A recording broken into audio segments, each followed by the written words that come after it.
আৰু সেই গতিকে এইবাৰ যোৰহাট বিধানসভাৰ আপোনাৰ যিটো টিকেটটো আপোনাৰ ফালে 100% নিশ্চিত বুলি ওলাইছে, কি ক'ব? নাই, এইটো দুটা কথা আছে তাতে। মানে যোৰহাটৰ ল'ৰা হিচাপে তেওঁলোকৰ গৌৰৱ গগৈৰ মোৰ লগত এটা আত্মীয়তা আছে, তেওঁ বহু মানুহৰ লগত আত্মীয়তা আছে, গতিকে সেইটো ইমান ডিছকাশ্যনৰ কথা নহয়। আৰু টিকেটটো মই আপোনাক ক'লোঁ নহয়, টিকেটটো বিবেচনা কমিটি আছে। এইবাৰ খুব মেৰিট বেছ টিকেট এল'কেশ্যন হ'ব। গ্ৰাউণ্ডত ৰিপৰ্ট লৈছে তেওঁলোকে এতিয়াও মোৰ দিল্লীৰ ল'ৰা বহি আছে, তেওঁলোকে ছাৰ্ভে কৰিবলৈ আহিছে। গতিকে খুব মানে ফেক্টছখিনি গ্ৰাউণ্ডৰ পৰা পজিটিভ পালেহে মানুহজনে টিকেট পাব। তেনেকুৱা এখন প্ৰতিচ্ছবি মানুহজনৰ লাগিব, যোৰহাটৰ লগত মিলি থকা মানুহজন লাগিব। গতিকে আমি ভাবিছোঁ যে যোগ্য ব্যক্তিকে দলে টিকেট দিব। আৰু সেইটো আমাৰ কথাটো সেইকাৰণে যে কংগ্ৰেছৰ পতাকাখন এইবাৰ আমি যোৰহাটত উৰাবলৈ সক্ষম হ'বলৈ আমি কষ্ট কৰি আছোঁ। এইবাৰ যিহেতু কংগ্ৰেছৰ ফালৰ পৰা কমেও 10জনকৈ টিকেটৰ প্ৰত্যাশী আগবাঢ়িছে, তাৰ ভিতৰত আপুনি এজন অন্যতম। এই সংক্ৰান্তত কি ক'ব? আপুনি যিহেতু টিকেট প্ৰত্যাশী, আপুনি কিমান আশাবাদী?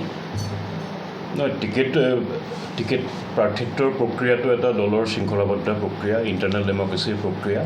গতিকে আমি 10জনে প্ৰাৰ্থিত্ব আবেদন কৰিছোঁ আৰু সেইটো আমি মানে বিবেচনা কমিটি আছে আমাৰ দলৰ এটা প্ৰক্ৰিয়াৰ মাজেৰে এজন প্ৰাৰ্থী ফাইনেলি ছিলেক্ট হ'ব। কিন্তু আমাৰ মূল লক্ষ্যটো এইটো যে 10 বছৰৰ পিছত যোৰহাট বিধানসভা সমষ্টি, সন্মানীয় সমষ্টিটো আমি বিজেপিৰ পৰা ঘূৰাই আনি আমি আকৌ ইয়াত কংগ্ৰেছৰ ফ্লেগখন উৰাবলৈ চেষ্টা কৰিছোঁ।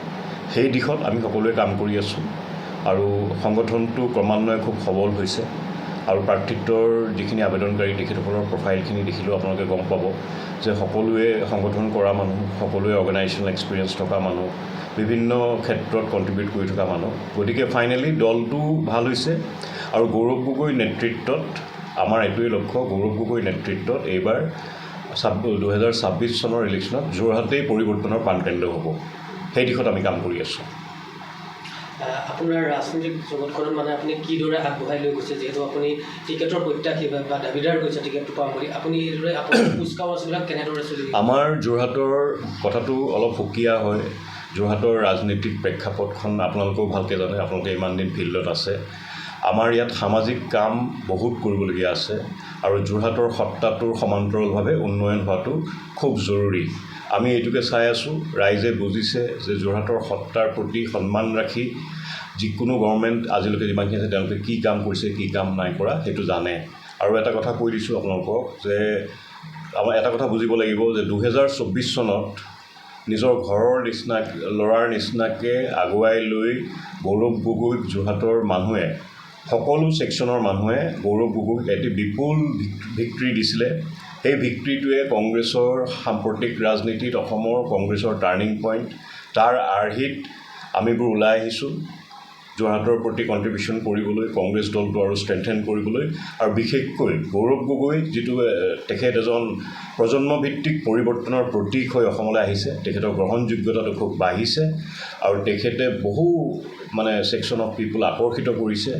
সেই তেওঁ ভিক্টৰীটোৱে যোৰহাটৰ ৰাইজে আমাৰ কংগ্ৰেছ দলৰ ৰিভাইভেলৰ এটা অক্সিজেন দিলে আৰু সেইকাৰণে আমি যোৰহাটত এইবাৰ পৰিৱেশটো খুব ভাল আৰু আমি ভাবিছোঁ যে এইবাৰ পৰিৱৰ্তন অনিবাৰ্য।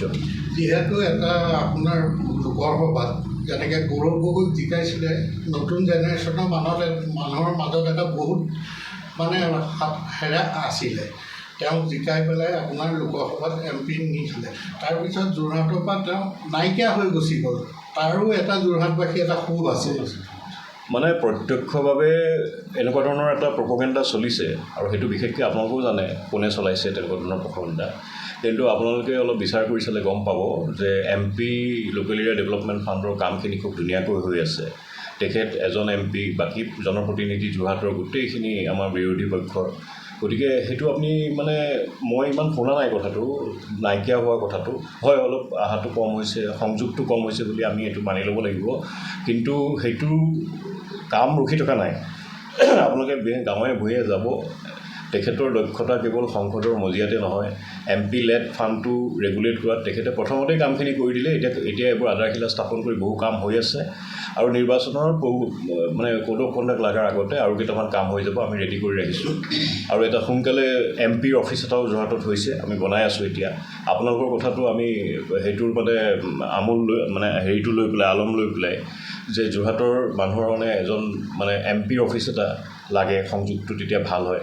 অকণমান সময় লাগে কিছুমান বস্তু হৈ পৰোঁতে, এটা বেলেগ পৰিৱৰ্তনৰ পৰা ওলাই আহি পেলাই আমি যোৰহাটত আকৌ ঠিক ঠাক কৰিবলৈ লৈছোঁ। কিন্তু মানুহে চকু ৰখাটো উচিত যে শংকৰ আজানৰ পৰম্পৰাৰে যিটো অসমীয়া ছ'চাইটি, সেই অসমীয়া ছ'চাইটিখন নিয়ন্ত্ৰিত হৈ থাকক। সেই নিয়ন্ত্ৰিত হৈ থকাৰ যিটো আহ্বান, সেইটো নৱপ্ৰজন্মই দিছে আৰু সেই নৱপ্ৰজন্মই এইবাৰ খুব ধুনীয়াকৈ সচেতনতাৰে নিজৰ ভোটাধিকাৰ সাব্যস্ত কৰি মই ভাবিছোঁ কেৱল যোৰহাটতে নহয়, অসমতে এটা পৰিৱৰ্তনৰ ঢৌ আনিব।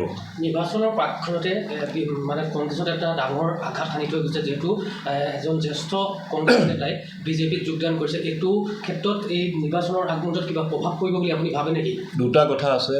প্ৰথম কথা হ'ল ছিনিয়ৰ মুৰব্বী স্তৰৰ নেতা এৰি গ'লে প্ৰথমতে আমাৰ বেয়া লাগে, কিন্তু যিহেতু তেওঁ এতিয়া BJPত যোগদান কৰিলে আমি শুভেচ্ছা জনাইছোঁ, তাৰ বাহিৰে আমাৰ ক'বলগীয়া একো নাই।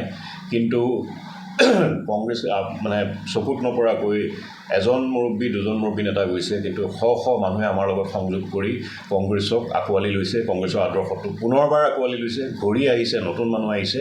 গতিকে সাংগঠনিক দিশত কংগ্ৰেছে দ্ৰুত গতিত সবলীকৰণ এটা হৈ আছে, যিটো চকুত পৰা নাই। কিন্তু নিৰ্বাচন যেতিয়া আৰম্ভ হ'ব প্ৰক্ৰিয়াটো আপোনালোকে নিজেই দেখিব, হাজাৰ হাজাৰ মানুহ ওলাই আহিব।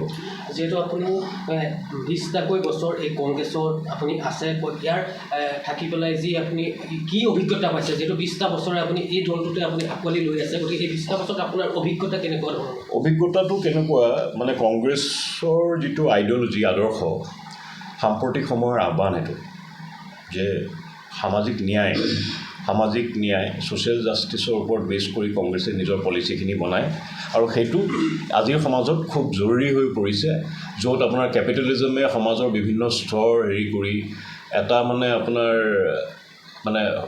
সুস্থ ৰাজনৈতিক পৰিৱেশেই নহয়, সামাজিক পৰিৱেশ এটা গঠন কৰিব লাগিবতো। ৰাজনীতিৰ লক্ষ্যই সেইটো, সমাজখন ঠিককৈ ৰখা।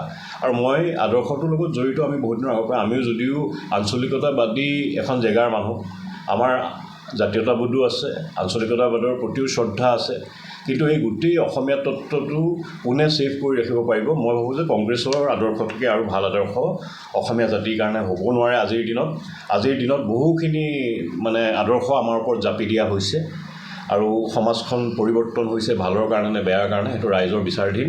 আৰু কংগ্ৰেছৰ আদৰ্শৰ ওপৰত ভিত্তি কৰি আমি আমাৰ নিজৰ ৰাজনৈতিক যাত্ৰাই নহয়, আমাৰ সামাজিক চিন্তাধাৰা, সামাজিক ন্যায়, সংবিধানৰ ৰক্ষা কবচে যি সামাজিক ন্যায়ৰ কাৰণে সকলোকে কাম কৰিবলৈ এটা কাঠাম বনাই দিছে, সেই কাঠামৰ থ্ৰুৱেদি আমি কাম কৰিবলৈ জনপ্ৰতিনিধি হৈ কাম কৰিবলৈ আমি চেষ্টা কৰিম। যদি কেনেবাকৈ আপোনাক দলীয় টিকট প্ৰদান কৰে, তেতিয়াহ'লে আপুনি যদি কিমান আশাবাদী জয়যুক্ত হোৱা? আৰু 2 নম্বৰ কথাটো হৈছে যে যদি আপুনি জয়যুক্ত হৈ আহে, যোৰহাটৰ কাৰণে প্ৰথম কৰণীয় কাম আপোনাৰ কি হ'ব? জয়যুক্ত হোৱাৰ কথাটো মই ইমান গৰ্বৰে ক'বলৈ বেয়া পাওঁ, সেইটো ৰাইজৰ ডিচিশ্যন। কিন্তু মোৰ আশা আছে যে ৰাইজে মৰম সঁহাৰি আৰু আশীৰ্বাদ মোক দিব, যদি তেনেকুৱা মই প্ৰাৰ্থিত্ব পাই যাওঁ। আৰু কংগ্ৰেছক পিনে মানুহ বহুত ঢাল খাই আহিছে, মই কৈছোঁ, আমি ফিল্ডত গৈ গম পাইছোঁ, গ্ৰাউণ্ডত কংগ্ৰেছৰ অৱস্থান আছে আৰু কাম কৰিবলৈ যোৰহাটত বহুত আছে। যোৰহাটখন শৈক্ষিক, সাহিত্যিক, সাংস্কৃতিক ৰাজধানী বুলি ক'লেই নহ'ব, তাৰ প্ৰতীকখিনি আমি ঠিককৈ ৰাখিছোঁনে নাই, তাৰ সমান্তৰালভাৱে যোৰহাটৰ সত্তাটোৰ সমান্তৰালভাৱে উন্নয়ন হৈছেনে নাই, তেনেকৈ বহুখিনি ইছ্যু আছে। এতিয়া মই থুলমূলকৈ এইখিনিয়ে কথা। যোৰহাটৰ অনুষ্ঠান প্ৰতিষ্ঠান থকা এখন জেগা আপুৰুগীয়া। নেতৃত্বৰ এইটোও দায়িত্ব যে সমাজখনক এই অনুষ্ঠানখিনিৰ লগত জড়িত কৰি সমাজখন কেনেকৈ আগুৱাই নিব পাৰে। সেইখিনি ডাঙৰ গেপ আছে, সেইখিনি কোনো ভাবা চিন্তা কৰা নহ'ল। অত্যাধুনিক কিছুমান বস্তু লাগিছিলে, ভাবা চিন্তা কৰা নহ'ল। সেইটো মই কোনো ৰাজনীতি বা ব্যক্তি বিশেষ কাকো মই দুখ দিব খোজা নাই, সেইটো আমাৰ সামূহিক এটা বিফলতা বুলি মই কওঁ। যোৰহাটৰ চৰিত্ৰটো 50 বছৰ আগৰ যেনেকুৱা আছিলে, অসমত এটা আগবঢ়োৱা জেগা আছিলে, অলপ পিছ পৰিছে যেন লাগে যেতিয়া আপুনি সামগ্ৰিক উন্নয়নৰ এটা মূল্যাংকন কৰে। উন্নয়ন শব্দটো বহুত গধুৰ শব্দ, সেইকাৰণে মূল্যাংকন কৰোঁতে যোৰহাটৰ সত্তাটোৰ কথা ভাবি চাব লাগিব। যিখিনি মানুহে অৱদান কৰি গ'ল, আপোনাৰ অসম আন্দোলনৰ নীৰৱ সাধক, আঞ্চলিকতাবাদৰ নীৰৱ সাধক, তেওঁলোকৰ পৰিয়ালখিনিৰ খবৰ আমি লৈছোঁনে নাই, সেইখিনিও নাইকিয়া হৈ গ'ল। তাৰপৰা নগৰ উন্নয়ন, নৱপ্ৰজন্ম, বহুতখিনি কাম কৰিবলৈ, জীৱিকা, বহুতখিনি কাম কৰিবলগীয়া হৈছে। বিশেষভাৱে নৱপ্ৰজন্মৰ বাবে আত্মপ্ৰকাশ কৰা অনুষ্ঠান এটা আমি সৃষ্টি কৰিব নোৱাৰিলোঁ, সেইটো খুব ইচ্ছা আছে। গতিকে তেনেকুৱা ধৰণৰ এটা সন্মিলিতভাৱে আমি চেষ্টা কৰিলে কিছুমান প্ৰকল্প আমাৰ ইয়াত লাগিব, যি প্ৰকল্প ৰাইজৰ হিতত হয়, ৰাইজে বিচৰা প্ৰকল্প, সেইটোৱে আমি ভাবিছোঁ। আৰু এতিয়া আমি যেতিয়া কেম্পেইনটো আৰম্ভ হ'ব, তেতিয়া আমি ৱাৰ্ড ৱাইজ গৈ পেলাই ৱাৰ্ড ৱাইজ বিষয়বিলাকৰ ওপৰত কেম্পেইন কৰিম বুলি ভাবিছোঁ। ৰাইজৰ মাজত আলোচনা হৈছে। যিকোনো খবৰ আৰু বিজ্ঞাপনৰ বাবে যোগাযোগ কৰক 7896121996।